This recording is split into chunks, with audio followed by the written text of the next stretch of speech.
कोल्हापूर जिल्ह्यामध्ये जे मालाविरुद्धचे गुन्हे घडलेले आहेत ते उघडकीस आणण्याबाबत कोल्हापूर जिल्ह्याचे पोलीस अधीक्षक श्री निरोत्पल साहेब यांनी सर्व प्रभारींना आदेश दिले होते. करवीर पोलीस ठाणे हद्दीमध्ये नागदेववाडी महेश्वर कॉलनी या ठिकाणी महिला नामे शीतल गावडे यांच्या घरामध्ये 5 तोळे सोन्याची चोरी झाल्याची त्यांनी तक्रार दिली होती. सदर तक्रारीच्या अनुषंगाने चौकशी केली असता त्यांच्या शेजारी राहणारी एक महिला तेजश्री धुरे ही त्यांच्या घरी गुन्हा घडल्याचे 1 दिवस अगोदर घरात गेलेली होती.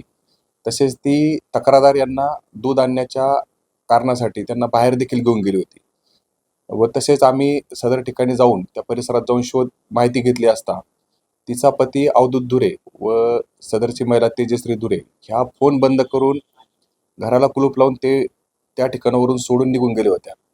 अवधूत धुरेची माहिती घेतली असता अवधूत धुरे हा वरती 5 मोटरसायकलचे गुन्हे देखील दाखल होते. त्यामुळे तो सराईत चोर असल्याचे निष्पन्न झाले. अवधूत धुरे याचा आम्ही बुदरगड या परिसरात तसेच वाशी नाका या परिसरात शोध घेतला असता अवधूत धुरे हा आम्हाला मिळून आला. त्याच्याकडून आम्ही चोरीच्या गुन्ह्यातील सर्व मुद्देमाल सोन्याचे गंठण, मंगळसूत्र व अंगठी हा सर्व मुद्देमाल हस्तगत केलेला आहे. त्यातील त्यांनी सोन्याचा हार हा बँक ऑफ महाराष्ट्र येथे गहाण ठेवलेला आहे, ते देखील हस्तगत करण्याची प्रक्रिया सुरू आहे. अवधूत धुरे या गुन्ह्यात अटक करण्यात आलेली असून त्याच्याकडून आणखीन काही गुन्हे निष्पन्न होतात का याबाबत देखील करवीर पोलीस ठाणे तपास करीत आहेत. त्यामुळे करवीर पोलीस ठाणे हद्दीतील तसेच कोल्हापूर जिल्ह्यातील सर्व घरमालक यांनी कोणताही भाडेकरू ठेवताना त्याची पूर्व इतिहास व त्याचा अभिलेख तपासावा. त्याच्याबाबतची सर्व माहिती ही संबंधित पोलीस ठाण्याला द्यावी, जेणेकरून आम्हाला देखील समजेल की